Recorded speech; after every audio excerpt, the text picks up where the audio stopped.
ನಾಯಕತ್ವ ಬದಲಾವಣೆ ಬಗ್ಗೆ ಮುಂದುವರೆದ ಗೊಂದಲ. ಬೆಂಬಲಿಗ ಶಾಸಕರ ಮೀಟಿಂಗ್ಗೆ ಬ್ರೇಕ್ ಹಾಕುದ್ರ ಡಿಕೆ. ಇಂದು ಆಪ್ತ ಶಾಸಕರ ಸಭೆಯ ಪ್ಲಾನ್ ಇತ್ತು.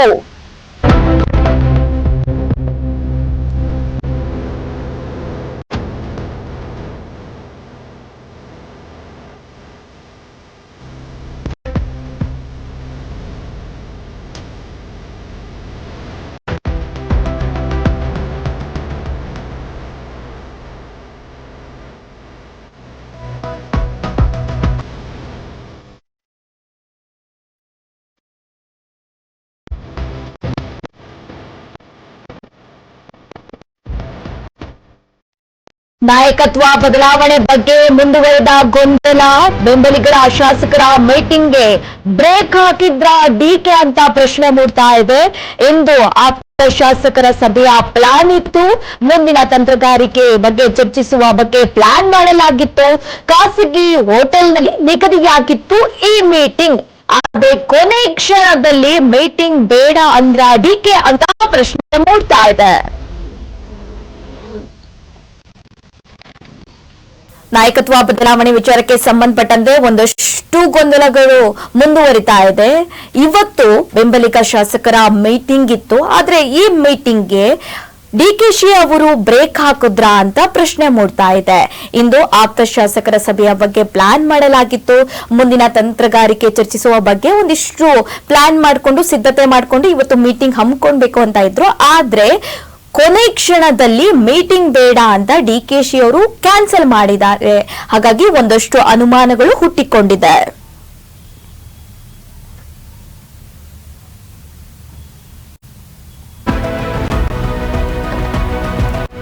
ಹೈಕಮಾಂಡ್ನಿಂದ ಸಕಾರಾತ್ಮಕ ಸ್ಪಂದನೆ ಸಿಗುತ್ತಿದೆ. ಸದ್ಯಕ್ಕೆ ಯಾವುದೇ ಸಭೆ, ಬಹಿರಂಗ ಹೇಳಿಕೆಗಳು ಬೇಡ. ಅಧಿವೇಶನ ಸಂದರ್ಭದಲ್ಲಿ ತಪ್ಪು ಸಂದೇಶ ಹೋಗುತ್ತೆ. ಆಪ್ತ ಶಾಸಕರಿಗೆ ಸಲಹೆ ನೀಡಿ ವಿದೇಶಕ್ಕೆ ತೆರಳಿದ್ದಾರೆ ಡಿಸಿಎಂ ಡಿಕೆ. ಇಂದು ನಡೆಯುತ್ತೆ ಎನ್ನಲಾಗಿದ್ದ ಡಿಕೆ ಬೆಂಬಲಿಗರ ಸಭೆ ರದ್ದಾಗಿದೆ. ಅಧಿವೇಶನದಲ್ಲಿ ಇದನ್ನೇ ಅಸ್ತ್ರ ಮಾಡಿಕೊಳ್ಳುವ ಎಲ್ಲಾ ಸಾಧ್ಯತೆ ಇದೆ. ಇದರಿಂದ ಹೈಕಮಾಂಡ್ ಕೆಂಗಣ್ಣಿಗೆ ಗುರಿಯಾಗುವ ಆತಂಕ ಕೂಡ ಇದೆ. ಹೀಗಾಗಿ ಈ ವಿಚಾರದಲ್ಲಿ ಎಚ್ಚರಿಕೆ ಹೆಜ್ಜೆ ಇಟ್ಟಿದ್ದಾರೆ ಡಿಸಿಎಂ ಡಿಕೆ ಶಿವಕುಮಾರ್.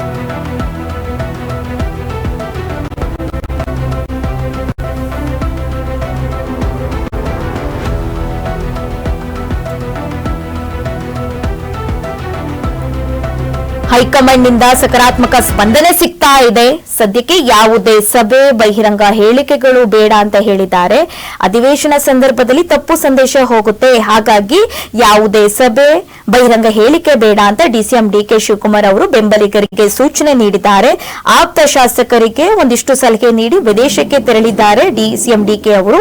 ಇವತ್ತು ನಡಿಬೇಕಾಗಿದ್ದ ಬೆಂಬಲಿಗರ ಸಭೆ ರದ್ದಾಗಿದೆ. ಡಿಸಿಎಂ ಡಿಕೆ ಶಿವಕುಮಾರ್ ಅವರು ದೆಹಲಿಯ ಬಂದ ನಂತರ ಒಂದಿಷ್ಟು ಬೆಳವಣಿಗೆಗಳು ಆಗ್ತಾ ಇದೆ. ಈ ಬೆಳವಣಿಗೆಯಲ್ಲಿ ಇವತ್ತು ಕೂಡ ಒಂದು ಸಭೆ ಹಮ್ಮಿಕೊಂಡಿದ್ರು. ಆದ್ರೆ ಕೊನೆ ಮೂಮೆಂಟ್ ನಲ್ಲಿ ಡಿಸಿಎಂ ಡಿಕೆ ಶಿವಕುಮಾರ್ ಅವರು ಸಭೆಯನ್ನು ಕ್ಯಾನ್ಸಲ್ ಮಾಡಿದ್ದಾರೆ. ಹಾಗಾಗಿ ಡಿಸಿಎಂ ಡಿಕೆ ಶಿವಕುಮಾರ್ ಅವರು ನಿಗೂಢ ಹೆಜ್ಜೆ ಇಡ್ತಾ ಇದ್ದಾರಾ ಅಂತ ಪ್ರಶ್ನೆ ಮೂಡ್ತಾ ಇದೆ.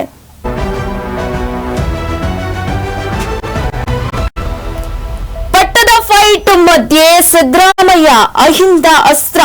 ಅಹಿಂದ ಸಮಾವೇಶ ಮೂಲಕ ಶಕ್ತಿಯ ಪ್ರದರ್ಶನಕ್ಕೆ ಸಜ್ಜು ನಡೆಸ್ತಾ ಇದ್ದಾರೆ ಸಿಎಂ ಸಿದ್ದರಾಮಯ್ಯ. ಹುಬ್ಬಳ್ಳಿಯಲ್ಲಿ ಇಂದು ನಡೆಯಲಿದೆ ಅಹಿಂದ ಸಮಾವೇಶ.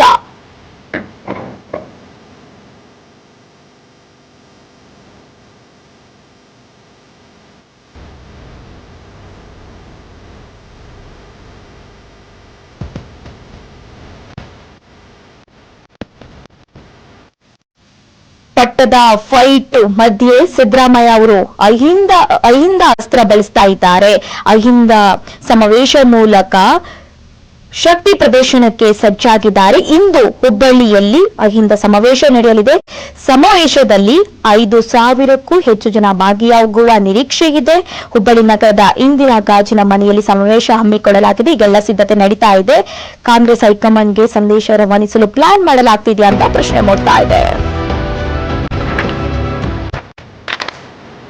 ರಾಜ್ಯದಲ್ಲಿ 5 ಅಹಿಂದ ಸಮಾವೇಶಕ್ಕೆ ಸಿಎಂ ಬಣ ಸಜ್ಜಾಗಿದೆ. ಶಕ್ತಿ ಪ್ರದರ್ಶನ ಮೂಲಕ ಸಂದೇಶ ರವಾನಿಸಲು ರಣತಂತ್ರ.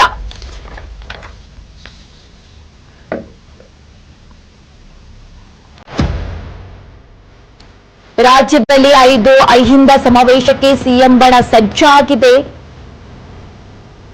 ಶಕ್ತಿ ಪ್ರದರ್ಶನ ಮೂಲಕ ಸಂದೇಶ ರವಾನಿಸಲು ರಣತಂತ್ರ ಹೂಡ್ತಾ ಇದ್ದಾರೆ. ಹುಬ್ಬಳ್ಳಿಯಿಂದಲೇ ಮೊದಲನೇ ಸಮಾವೇಶಕ್ಕೆ ಚಾಲನೆ ನೀಡಲಾಗುತ್ತದೆ.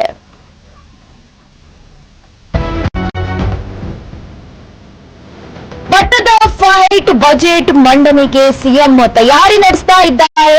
ನಿನ್ನೆ ಆರ್ಥಿಕ ಇಲಾಖೆಯ ಅಧಿಕಾರಿಗಳ ಜೊತೆ ಕಾವೇರಿ ನಿವಾಸದಲ್ಲಿ ಮೀಟಿಂಗ್ ನಡೆಸಿದ್ದಾರೆ ಸಿಎಂ ಸಿದ್ದರಾಮಯ್ಯ ಅವರು. ಮೊದಲ ಹಂತದಲ್ಲಿ ಪೂರ್ವಭಾವಿ ಸಭೆ ನಡೆಸಿದ್ದಾರೆ ಸಿಎಂ ಅವರು. ಅಧಿಕಾರಿಗಳಿಂದ ಖರ್ಚು ವೆಚ್ಚದ ಮಾಹಿತಿ ಪಡೆದುಕೊಂಡಿದ್ದಾರೆ ಸಿಎಂ ಸಿದ್ದರಾಮಯ್ಯ ಅವರು.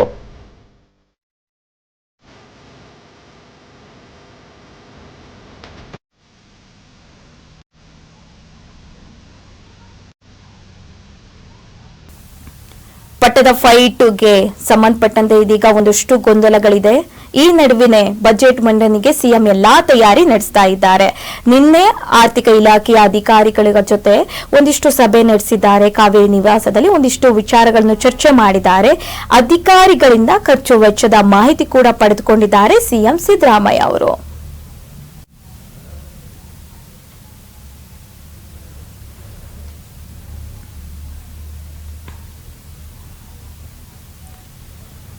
ನಾಯಕತ್ವ ಬದಲಾವಣೆ ವಿಚಾರಕ್ಕೆ ಸಂಬಂಧಪಟ್ಟಂತೆ ಒಂದಿಷ್ಟು ಗೊಂದಲಗಳು ಮೂಡ್ತಾ ಇದೆ. ಯಾಕೆಂದ್ರೆ ಇವತ್ತು ಡಿಸಿಎಂ ಬೆಂಬಲಿಗರ ಸಭೆ ಇತ್ತು. ಆದ್ರೆ ಕೊನೆ ಮೂಮೆಂಟ್ ನಲ್ಲಿ ಡಿಸಿಎಂ ಅವರು ಸಭೆಯನ್ನು ರದ್ದು ಮಾಡಿ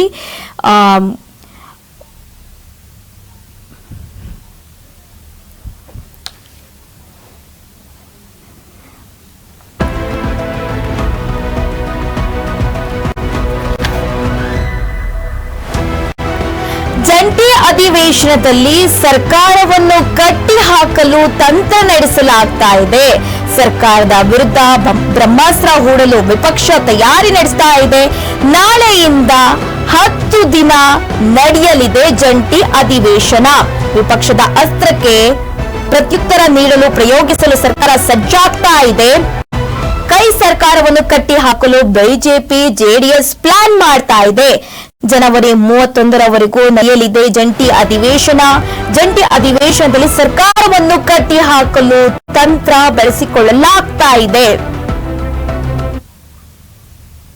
ಜಂಟಿ ಅಧಿವೇಶನದಲ್ಲಿ ಸರ್ಕಾರವನ್ನು ಕಟ್ಟಿ ಹಾಕಲು ಎಲ್ಲಾ ರೀತಿಯ ತಂತ್ರವನ್ನು ಕೈಗೊಳ್ಳಲಾಗಿದೆ. ಇದೀಗ ಎಲ್ಲಾ ತಯಾರಿ ನಡೆದಿದೆ. ನಿನ್ನೆ ಕೂಡ ಸಿಎಂ ಅವರು ಬಜೆಟ್ ವಿಚಾರಕ್ಕೆ ಸಂಬಂಧಪಟ್ಟಂತೆ ಮೀಟಿಂಗ್ ಮಾಡಿದ್ದಾರೆ. ಹಾಗೆ ನಾಳೆಯಿಂದ ಜಂಟಿ ಅಧಿವೇಶನ ಶುರುವಾಗಲಿದೆ. 10 ದಿನ ಜಂಟಿ ಅಧಿವೇಶನ ನಡೆಯಲಿದೆ. ಹಾಗೆ ಸರ್ಕಾರಕ್ಕೆ ಸೆಡ್ಡು ಹೊಡೆಯಲು ಒಂದಿಷ್ಟು ಅಸ್ತ್ರಗಳನ್ನು ಬಿಜೆಪಿ ಜೆಡಿಎಸ್ ಪ್ಲಾನ್ ಮಾಡ್ತಿದೆ. ಹಾಗೆ ವಿಪಕ್ಷಗಳಿಗೆ ಉತ್ತರ ಕೊಡಲು ಸರ್ಕಾರ ಕೂಡ ರೆಡಿಯಾಗ್ತಾ ಇದೆ.